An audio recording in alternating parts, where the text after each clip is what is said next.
Thank you, Mr. Chairman. I appreciated the willingness of Judge Jackson to come before our committee and answer questions. I've enjoyed getting to know her. She seems like a wonderful human being, one who's dedicated to her family. She comes with some impressive qualifications academically and professionally. She's someone who's clerked at all three levels of the federal judiciary and, if confirmed, will have served at all three levels of the federal judiciary. Itself a significant and valuable experience. It is important to understand what kind of Supreme Court justice she would be. And that's why this can't be something that simply focuses on the historic nature of the nomination. By the way, on that point, as to the historic nature of the nomination, earlier today there was a Politico tweet. Politico sent out a tweet reading as follows, saying, Ketanji Brown Jackson will likely be confirmed as the first black Supreme Court justice by the end of this week. Here's how we expect it to go. Now, if that were true, that would come as news to the family of Thurgood Marshall.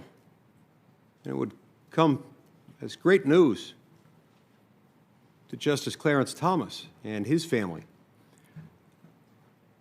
When we hear, as we've heard today, calls for making sure that we respect the need to show inclusiveness, let's remember how members of this committee have treated others. Let's remember how they treated Justice Clarence Thomas. Let's remember how they're still treating Justice Clarence Thomas, how people on the left are savagely attacking him. One of the most decent human beings that I've ever known, one of the most decent human beings and brilliant jurists ever to serve on the Supreme Court of the United States, or any court for that matter. Let's remember how members of this committee and people on the left treated Janice Rogers Brown and Miguel Estrada. So if you're going to make it about inclusiveness, let's remember to be inclusive in our discussion of inclusiveness. It's also important to talk about judicial philosophy. There's a reason we talk about it that. We talk about it not just because it's jargon that makes us feel good or there's some sort of comfort food.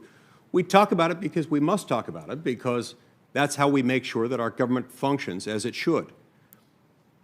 When you have someone serving on any federal court, but especially the Supreme Court of the United States, if they don't have a proper understanding for the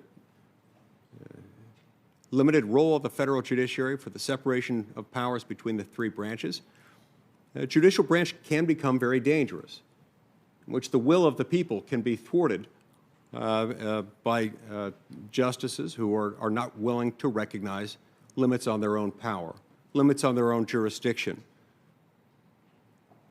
Judges and justices who can't recognize what they're empowered to do, and that their role is not a policy-making one, but an interpretive one.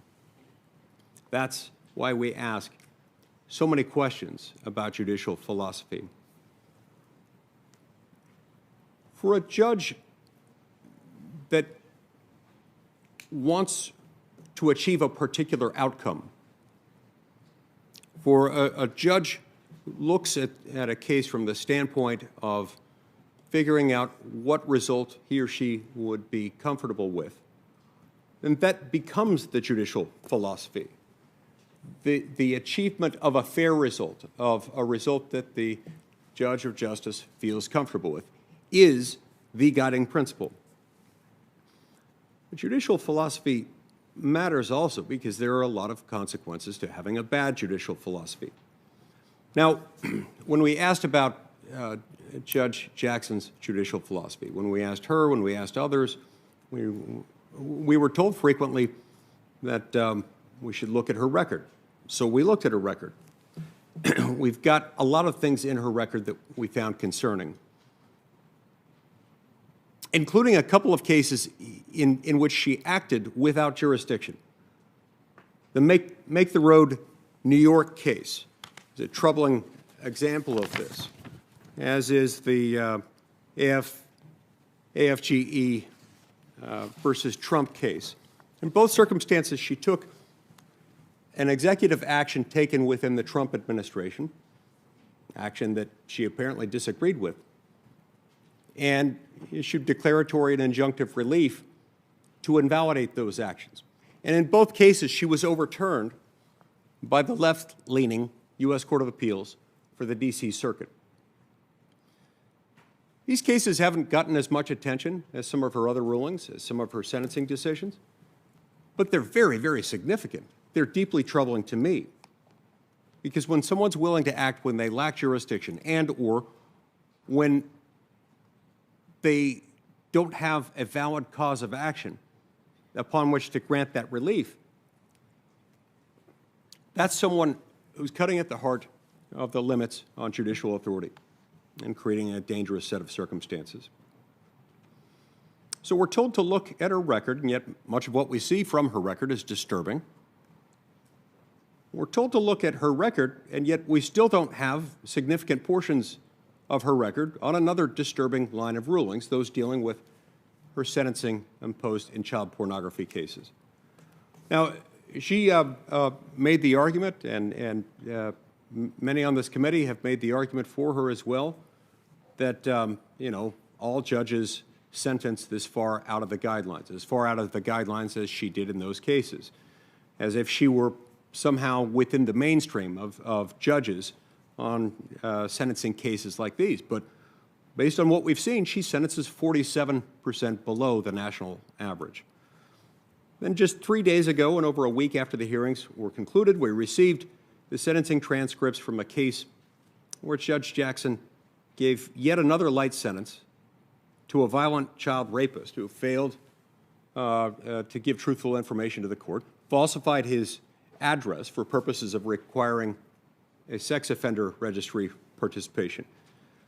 In this instance, the defendant, Mr. Weeks, sexually assaulted another female family member shortly after being released.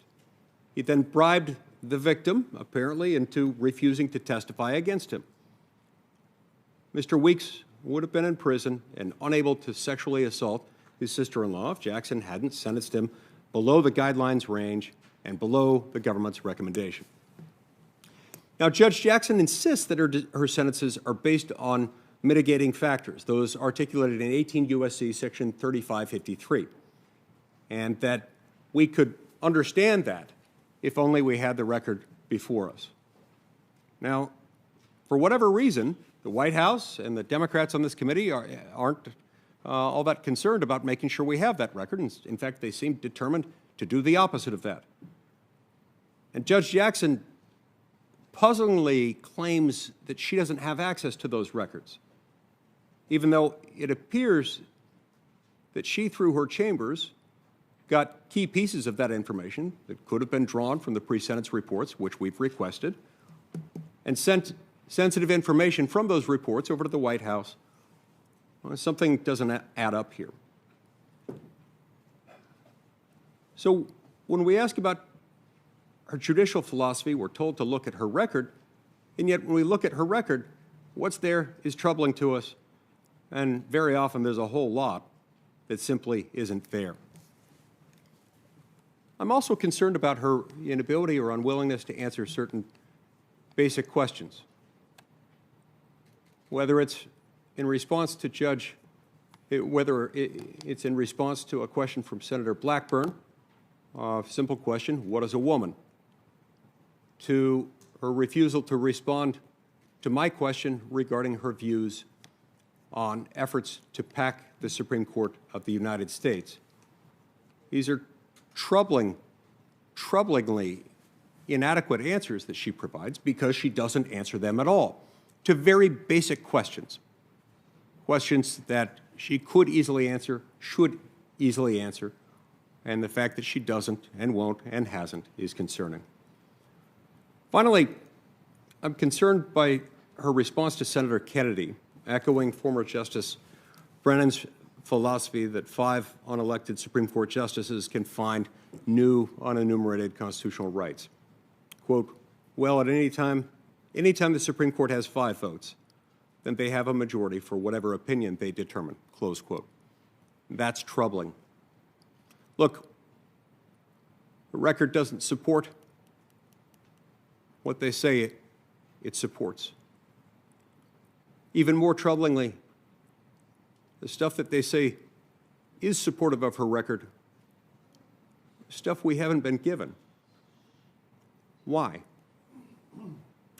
Why? This is not a vacancy that currently exists on the Supreme Court. There's no reason to rush this. So why not give us access to the documents that we need, documents that she insists maintain and defend the sentences she issued in those cases, very often disregarding, in whole or in part, sentencing enhancements for child pornography offenders. Not just child pornography. Let's call this what it is. This is commercialized. These are commercialized efforts to profit off of child sex torture. Enhancements for computer transmission and receipt, for number of images, for prepubescent victims, and for sadomasochistic conduct carried out in those. Very often dismissing or minimizing those enhancements simply because she disagrees with certain key policy elements underlying them. This is troubling, and we don't even have the pre-sentence reports and the other documents we need to review them. I will vote no.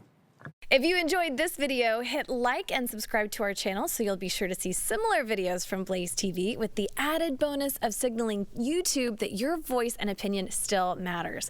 And if you're looking for more great conservative content, check out one of the 2 videos suggested here.